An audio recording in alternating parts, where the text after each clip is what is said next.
Hey everybody, Steve here, and I'm in the recording studio in our Illinois store. And I wanted to talk to you today, tell you a little bit of something, a little bit of a story here. Not promoting any particular kits or anything here, but I want to tell you a little story. We've got some things that we've put up on our website just recently that are drums that are new old stock that came from a music store. And these were drums and items that were bought back in the 60s, and they had never been sold. And for that matter, most of them had never even been played. And there's a long story behind it, but the short version of it is the first time I went to this music store was about 20-some years ago. And I saw all these items there, these drums, snare drums, drum sets, cymbals. And I noticed that these were already 30-some years old. They were things that were bought brand new in the 60s, had never been sold. And at the time, I was much younger, 20-some years ago. I was more enamored with the fact that here's a bunch of really cool stuff. And I really didn't think much about the fact that they'd never been played.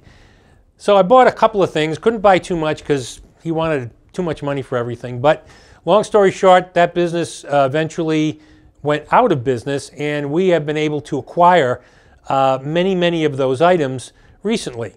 And one of the things that occurred to me, not just the fact of having all those cool items, it's a wonderful thing. Brand new stuff that's never been played. And there's a fun factor behind all of that, but our oldest son, Steve Jr., made a comment the other day, because we've sold many of these things, and he said, it's really wonderful that those instruments are finally being allowed to do what they were supposed to do originally, and that is make music. And it really dawned on me that's absolutely correct, and that is exactly the point here. These instruments were sitting there waiting to be played for over 50 years. And now finally, we've acquired those and we've started moving them along so that people can really enjoy them and those instruments can do what they were intended to do, make music. One of those kits was a new old stock Rogers kit, and that set has gone to a very good friend who is a very well-known jazz drummer, and that set will now finally be able to do what it was built to do, make music. One of the wonderful tricks on kits with the conical shell, the Telstar series, and it was a very cool kit. In fact, it was the one I was going to keep for myself, is going to another wonderful drummer up in Canada, and several of these others. There is a set from that group that we just sold the other day to a very famous, well-known recording studio. So to me, the beauty of all this is, one, I get to have the fun of finally getting to have these sets, but more fun than that was placing those sets with people or organizations like the studio that are going to use those and make music with them for decades to come.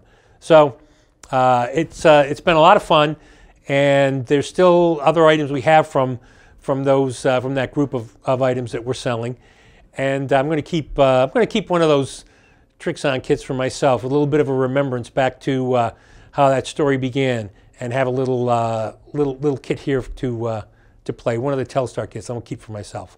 Anyway, I wanted to share that story with you.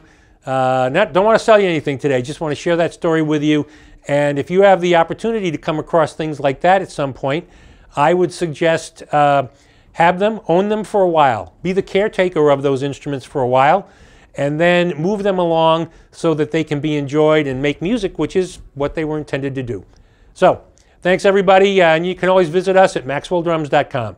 Thanks.